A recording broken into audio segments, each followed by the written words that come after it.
All right, sitting around here and just talking to Bailey and Amir here. And Bailey, why don't you go ahead and introduce yourself and just tell them where you're from so people can get an idea a little bit where you grew up. I'm Bailey Hochman. I play quarterback. I'm from Atlanta, Georgia. Grew up there my whole life since I was 3 years old. So I was born in Philadelphia, moved to Kentucky for a year, and then What part of Kentucky? Lancaster was PA. It was part of Kentucky was When you were a little baby? I was young. I can't remember. That's where I grew up. I grew up in Kentucky. Yeah, it was right on the border with Cincinnati, and it's right on the border Close to of Louisville. Cincinnati. Yeah. How about you, Amir? Where I'm from and everything like that? Yes, sir. Got you. My name is Amir Rasul Jr. I'm from Miami, Florida, born and raised. I was born in Miami Baptist Hospital, right in Kendall, and yeah. Good. All right, so you guys are a little unique in the sense that you're both here together now, but initially you were both together at Florida State. Yeah. Did you grow up I would say you didn't, but I would say you did, grew up a Florida State fan. Yes. Being from Florida. Yes. Was that your dream school? Fun fact, that was my dream school. Getting that offer was absolutely a blessing to me. And, When did you get offered? Was it your senior year or earlier? Junior year. My junior year, around the time I ended my junior year. When I was younger, my family, my mom and dad used to take me to Florida State, to Tallahassee, to go to FAMU's homecomings, because my dad went to FAMU and my grandfather went to FAMU. So it was kind of like getting back home again, going to college at Florida State. It was really cool. And you being from Georgia, I don't know if you were. Yeah, so Florida State was actually my first offer in high school. So my freshman year, Tomashion Clemens, who I think you know, was starting over me and I was a freshman. And then I ended up stepping in behind him when he broke his ankle or something, I think. And so I played the rest of my freshman season and then got offered from Florida State. And then I went down and visited. It was my first offer and was just blown away by the place. And so I was kind of always interested, but yeah. And both of you, correct me if I'm wrong, but both of you signed under Jimbo Fisher, right? Yes, definitely. He was the head coach when you guys signed. Definitely. And then did y'all hang out much or anything together? Yeah, When we you were did. there? Yeah. Bailey stayed right down the hall. Yeah, On the second floor in Champions. Yeah. Like we used to, after our throwing sessions or after class or something, when we didn't have anything else to do, me and Bailey used to link up, chit chat, get some food, anything like that, And now you guys live together here. Yeah. Small world, isn't Small it? world, yeah. Comes full circle. God works in mysterious ways. Yeah, I'm telling you, good deal. Well, you guys know I went to Florida State too, but I wasn't nearly as highly recruited as you guys. So, but no, Florida State was I was very fortunate to be able to play under Coach Bowden. And I don't know if he came around much, when you guys were there. But if you ever get a chance to meet him, if you haven't, he's one of the best. Well, I think he's the best college football coach ever. So Absolutely. it was like you always say, it's a blessing. It was a blessing for me to be able to play for him. Yeah. Yeah, I know. Me and Amir had some good times. We were wondering if you got any stories for us. Yeah, we were talking about that earlier. If you had any stories. And you'll know this or realize this here in 10, 20 years. You get a heck of a lot better the longer you're gone. Of course. You guys weren't even born when I was playing, so I can tell you I was a bad dude, man. And you just got to take my word. I got you. It's all good. And everybody, I've always said this, everybody likes to say they were the reason whatever school made that next step. And I know Dion, he likes to say his class was what got Florida State going. But I tell you, us there in the late 70s, 1980, 81, with who we were playing, and I mean, none of us who we played with could have ever played. If y'all were there, I'd have been taking notes the whole time. If I was a running back, I'd been taking notes the whole time, because none of us were as good as you guys. So, no, it was a great experience. What about, just thinking about this, when your football career's over, and we all know you're not going to play forever. So eventually somebody's going to say, Amir, Bailey, you can't play anymore. What do you guys want to do? What do you want to be when you grow up? Yeah. You want to take that one? I'll take it. Yeah. So for me, like the way I look at, I guess my view on the world is a little bit different. I don't necessarily want to go get a 9 to 5. I want to find something that I could help help the human race and mankind. Young people, little kids, or just adults? Everybody, just the future. I want to find things that I can figure out ways to help people live a better life from the time they're younger to just better mindsets, better, ideologies on things. And that's great. Really what I'm trying to do now is kind of start in real estate a little bit and, You're try at the right to spot get to my do that. get my financing and backing from that. And my vision of what I kind of want to be like an Elon Musk kind of guy and be able to pursue things that are not ordinary to the normal humans. So. Good. That's awesome. Yeah. I just want to piggyback off what Bailey said, because I kind of want to get into like the same field with like real estate investments and things of that nature. One of the biggest things that I want to do, not for myself, but like for the community that I have back home and everywhere that I have been, is just to give back to them in the long run.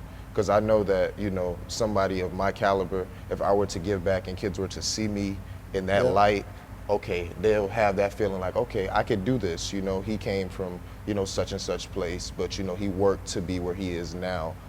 Okay, I'm a kid, I can do this, And that's great. I just want to be able to, be in the youth's lives, so, they can kind of just, get that turnover that they need to be better. You want to coach? I might, you never know.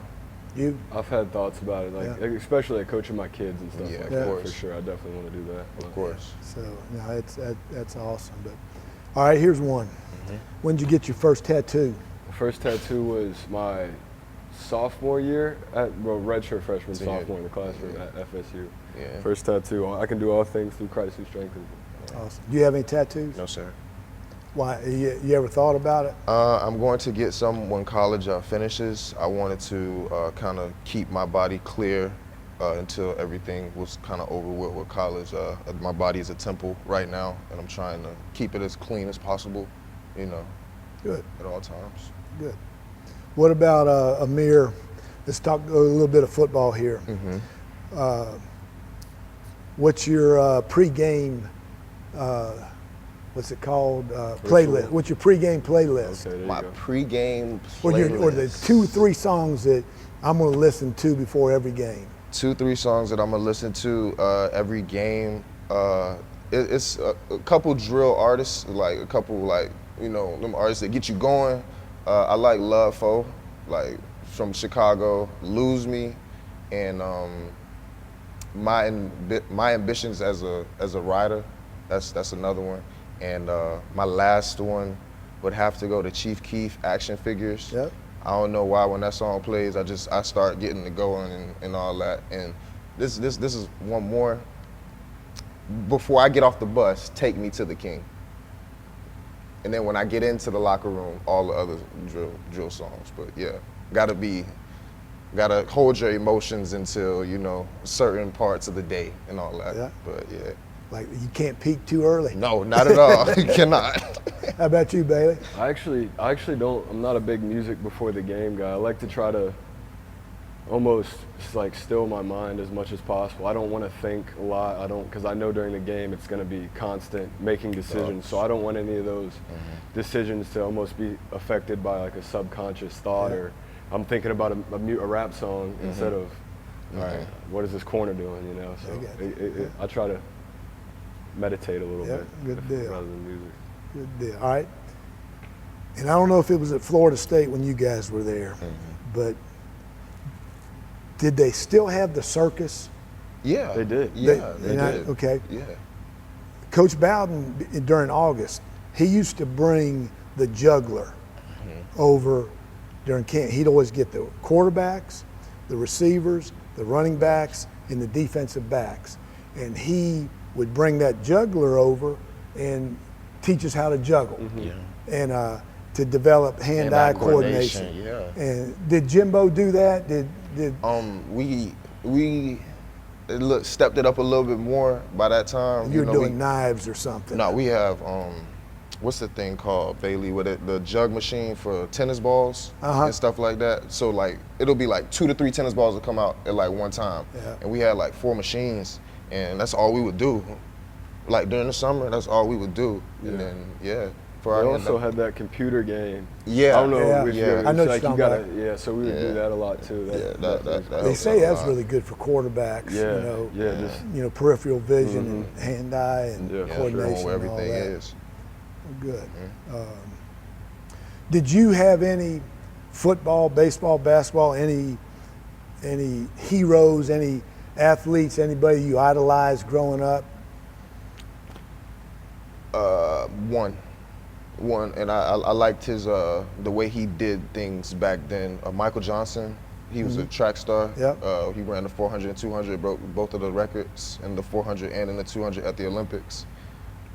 That to me was like a very significant moment, because to run the 400 and then come back and then do the 200 and break both of those records, you got to have some serious endurance, serious willpower, serious intestinal fortitude to like put that in your head that you were going to do both of those things that day, and that's why I idolize him.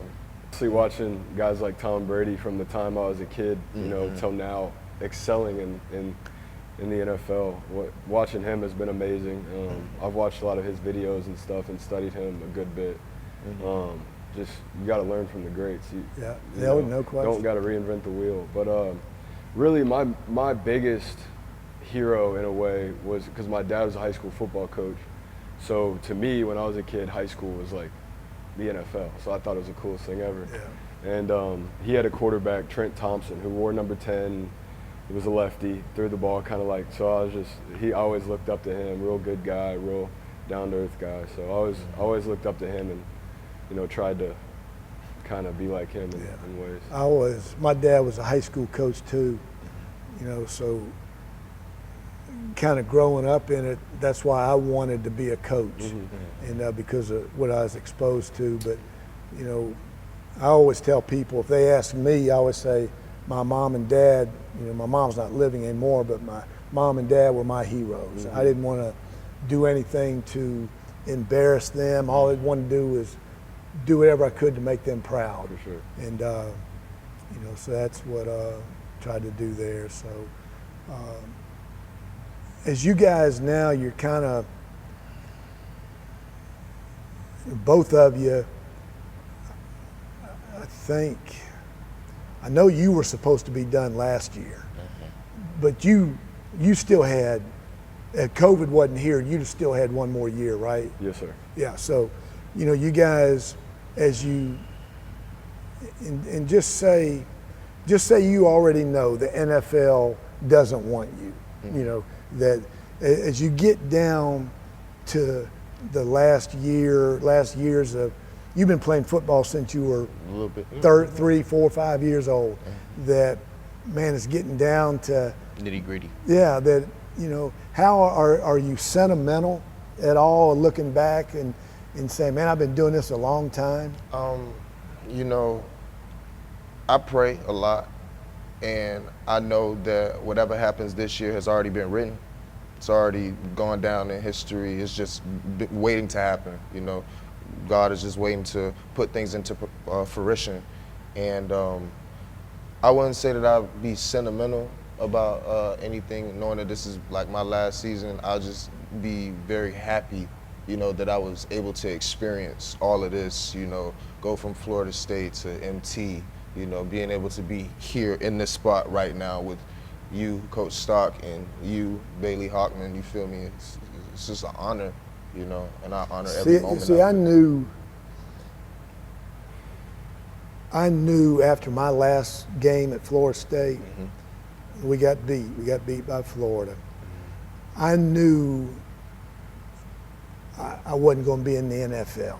I had that dream, I still had that hope, and back then they had 17 rounds, and I still wasn't drafted, and I got to and when I didn't and nobody called for a free agent, I was not happy, but I was satisfied and felt complete of everything I had accomplished throughout my little league, high school, all that.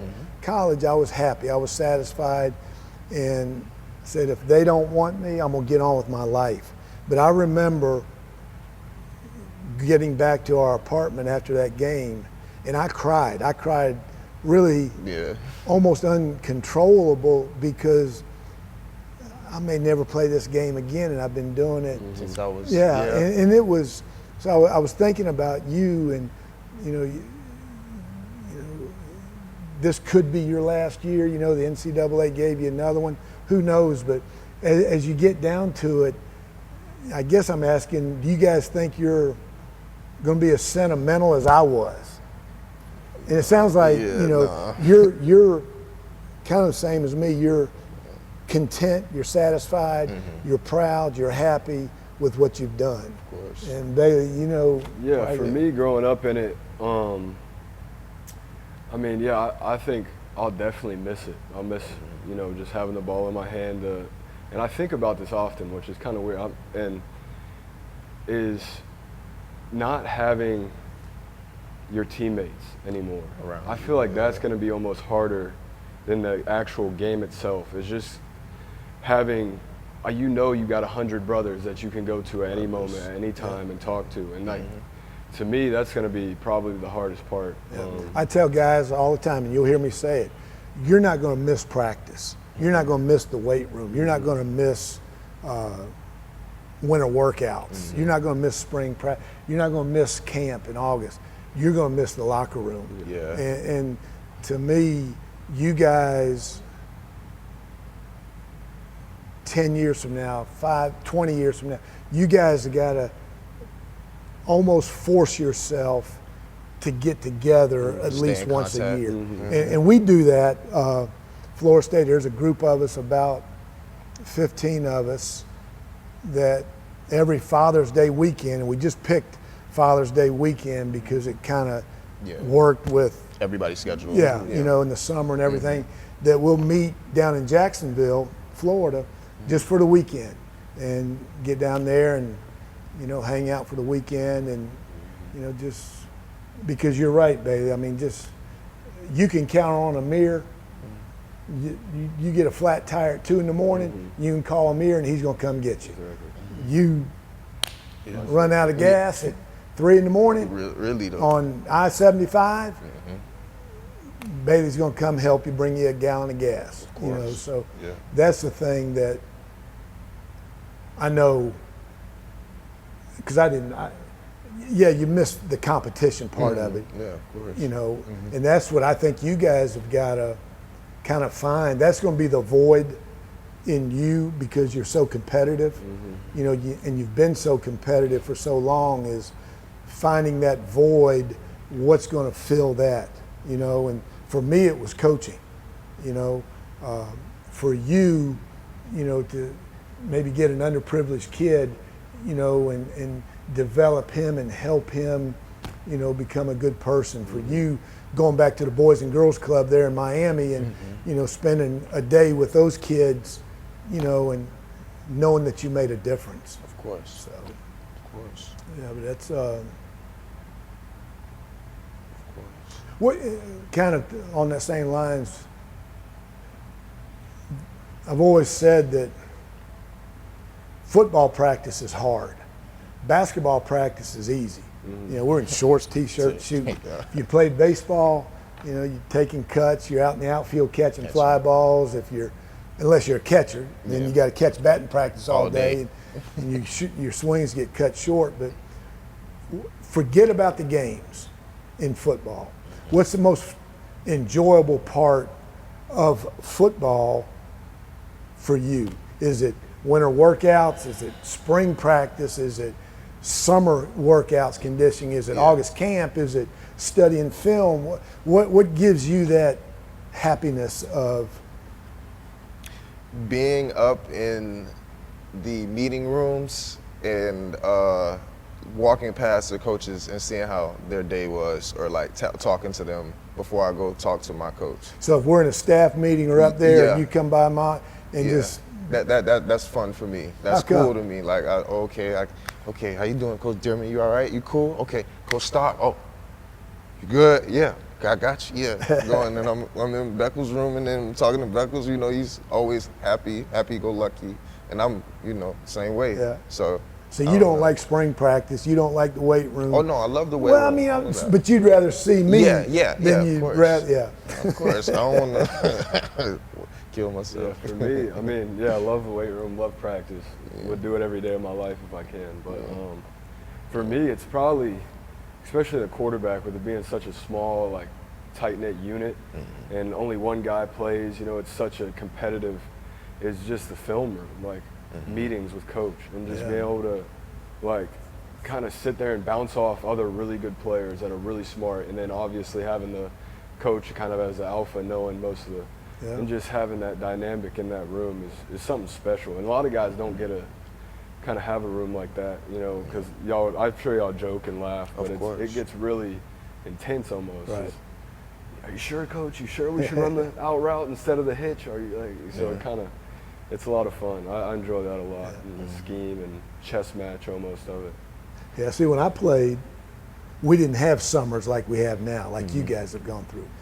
You went home in the summer and then you came back in August, or you went home, got a job, and you didn't do this. You had to work out on your own, almost like the pros. How by themselves. When they're not allowed in the buildings certain months of the year, that we'd go home, and so you had to work on your own, and I always enjoyed that, and I bet you guys had it when you came back to Florida State. Did you have to do the 12-minute run? Oh yeah. Okay. We do it around campus. I prepared for that thing, and like it was the Olympic 400. Yeah. And so I always enjoyed that part of it, excluding the games. That's what I really enjoyed, was the summer, because you were having to do it yourself. There wasn't anybody to. Hey, Rick, wake up. Hey, go run. Hey, go do this. Hey, go throw. I mean, how many times have you thrown to a trash can in your life? A good amount. That's what I'm saying. I mean, that's what you do as a quarterback. You find a net somewhere and you're just out there throwing. You go chase it, throw 3 or 4 balls and go chase it. So that's what I enjoyed back then. I'll say this as we close this thing up. Both of you guys, I've known Amir a little bit longer than you, Bailey, not much, but it's really a joy for me to coach you guys. I love your personality. I love your competitive spirit. I've seen you maybe practice, what did we get, 15 days this spring, 15, and last year I don't even know, we got those OTAs or whatever they call, but man, I just love your work ethic. You're one of the hardest workers I've been around, and I just love coaching you guys, man. I'm glad you're here, and I want this year to be the best year of your career, the best year of your college career, man, and just let's, like you guys have said, bond together, and let's just have fun. Let's do something that not many people think we're going to do. Of course. I appreciate that, Coach. Of course. Ever since that first phone call, we talked. I knew it was something special about this place. So. Yeah, I called you, and then as soon as I called you, hung up, I called Amir, and I said, "Hey, Amir, I don't know if y'all were there together, but do you know? Yeah, that's my boy. That's my boy. Hochman? Yeah, for sure. Yeah. That's not a problem, Coach. It's not a problem, Coach. Good deal.